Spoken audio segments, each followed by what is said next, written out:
আজি মই কাম কৰি থাকোঁতে মনলৈ কথা কেইটামান আহিলে আপোনালোকে ভিডিঅ'টো চাব নিশ্চিতভাৱে অকণমান উপকৃত হ'ব বুলি ভাবোঁ। মই এটা অভিজ্ঞতাৰ কথা ক'ম। আয়ুৰ্বেদিক ট্ৰিটমেণ্টৰ জৰিয়তে যে সফল হ'ব পাৰি, মই প্ৰেগনেঞ্চিক লৈ পেলাই ক'ম। প্ৰেগনেঞ্চিৰ সমস্যাটো আজিকালি প্ৰায়ভাগৰ মাজতে দেখিবলৈ পোৱা গৈছে। এইটো আচলতে পৰিৱেশৰ পৰিৱৰ্তনৰ কাৰণে হৈছে বুলিয়ে মই ভাবোঁ। কথা হ'ল কি, মই প্ৰথমতে এটা কাহিনী শুনাই লওঁ আপোনাক। মই উৰিষ্যাত থাকোঁ। উৰিষ্যাত এহাল দম্পতী, তেওঁলোকৰ বহুত বছৰ ট্ৰিটমেণ্ট কৰি আছিলে, সন্তান নাছিলে তেওঁলোকৰ। তাৰপিছতে মোৰ ওচৰত এদিন মানুহগৰাকীয়ে, ছোৱালীজনীয়ে আহি পেলাই পটককৈ চকু পানী টুকিলে, আহি মোৰ লগত সম্পূৰ্ণ কথাখিনি আলোচনা কৰিছিলে। মই ল'ৰাজনৰ নাম মেনশ্যন নকৰোঁ। তাৰপিছতে মোৰ মনটোত অকণমান বেয়া লাগিলে, যিহেতু ময়ো নাৰীয়ে হয়।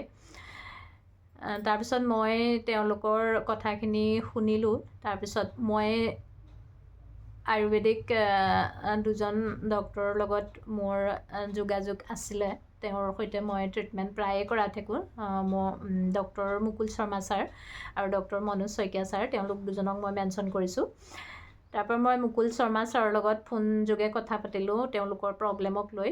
তেওঁ মোক ক'লে যে আপুনি তেওঁলোকৰ যদি দুইজনৰ ট্ৰিটমেণ্ট কৰিছিলে, তেনেহ'লে তেওঁলোকৰ ৰিপৰ্টখিনি মোলৈ পঠিয়াই দিয়ক। সেই হিচাপেৰে মই তেওঁলোক দুজনৰ লগত কথা পাতি ৰিপৰ্টখিনি মই কালেক্ট কৰিলোঁ। কালেক্ট কৰি পেলাই মই মুকুল শৰ্মা ছাৰলৈ ৰিপৰ্টখিনি পঠাই দিলোঁ, আৰু তেওঁ চাই চিতি তেওঁলোকক মেডিচিন প্ৰেছক্ৰাইব কৰিলে। মেডিচিনখিনি আনি দিয়াত মোৰ মানুহজনে যথেষ্ট সহায় কৰিছিলে। তেওঁ নিজেই আনি দিছিলে। আনি দিয়াৰ পিছত তেওঁলোকে খালে 3 মাহ। 3 মাহৰ পাছত 3 মাহ 4 মাহ হ'ল। তেওঁলোকে আগতে এল'পেথিক ট্ৰিটমেণ্ট কৰি আছিলে। এল'পেথিক ট্ৰিটমেণ্টত তেওঁলোকৰ কোনো সুফল পোৱা নাছিলে।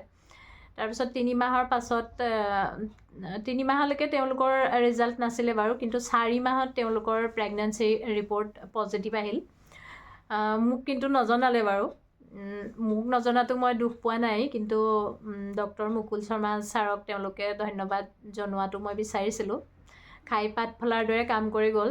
মই গম পালোঁ প্ৰেগনেঞ্চি তাই যেতিয়া 5-6 মাহ হৈ গৈছে, তেতিয়া অকস্মাত তাইৰ মুখৰ পৰা ওলাই গ'ল কথাটো। সেইদিনা আমাৰ ঘৰতে আহিছিলে মোৰ ভাই আৰু মোৰ বোৱাৰী, দুয়োগৰাকী আমাৰ ঘৰতে আছিলে তেতিয়া। তাৰপিছতে কোৱাৰ পাছত গ'ল কথা গৈছিল। মই আৰু বৃহত্তৰভাৱে, আৰু মই খালি এটা কথাই তেওঁলোকক সুধিছিলোঁ যে আৰু ট্ৰিটমেণ্ট কৰাইছিলা নেকি, কিন্তু নাই কৰোৱা বুলিয়ে ক'লে, যিহেতু আয়ুৰ্বেদিক মেডিচিনেৰে সেইটো সুফল পাইছিল, কিন্তু তেওঁলোকে প্ৰকাশ কৰিবলৈ মোক ভাল নাপালে।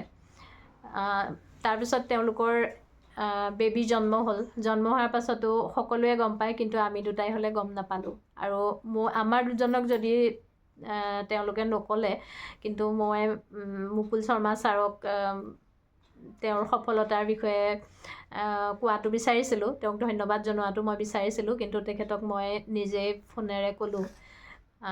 তেওঁ ভালেই পাইছে, কিয়নো বেয়া পাব। তেওঁৰ ট্ৰিটমেণ্ট সফল হৈছে, তেওঁ অধিকেই সুখী হ'ব। বেবী হৈ যোৱাৰ পাছত মোক দেখুৱাবলৈও নানিলে, মোক একো কথাই নক'লে। অকণমান বেয়া লাগিলেও যি হওক, তেওঁলোকৰ ভাল হোৱাটোৱে আমিও বিচাৰিছিলোঁ।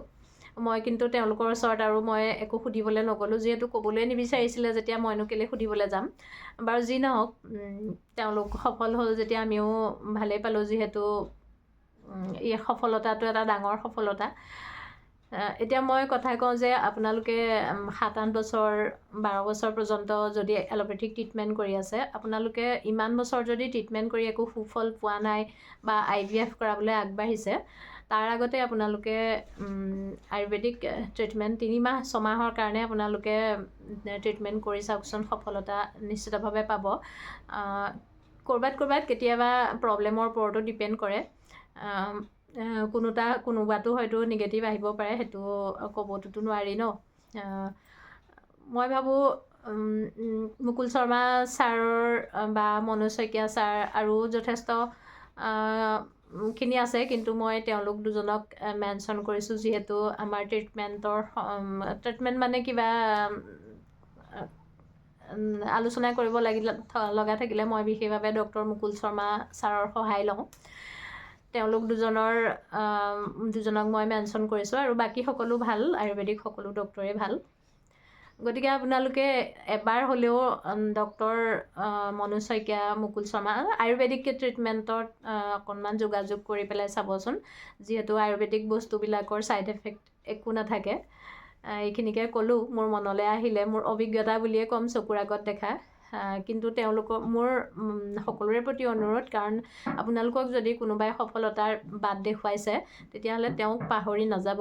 এইটো আচলতে পাহৰি যোৱাটো আচলতে ভগৱানেও ভাল নাপাব চাগে, কিয়নো ইমান বছৰ ধৰি এটা দুখ বুলিয়ে ক'ম মই, ইমান ডাঙৰ দুখ এটাৰ পৰা তেওঁলোকে উদ্ধাৰ কৰে। গতিকে তেওঁলোকক এবাৰ হ'বলৈও ধন্যবাদ জনাবলৈ নাপাহৰিব। তেনেহ'লে আজিলৈ আহোঁ। ভিডিঅ'টো পাৰিলে শ্বেয়াৰ কৰিব সকলোৰে বাবে, সকলোৱে উপকৃত হ'ব বুলি মই ভাবোঁ।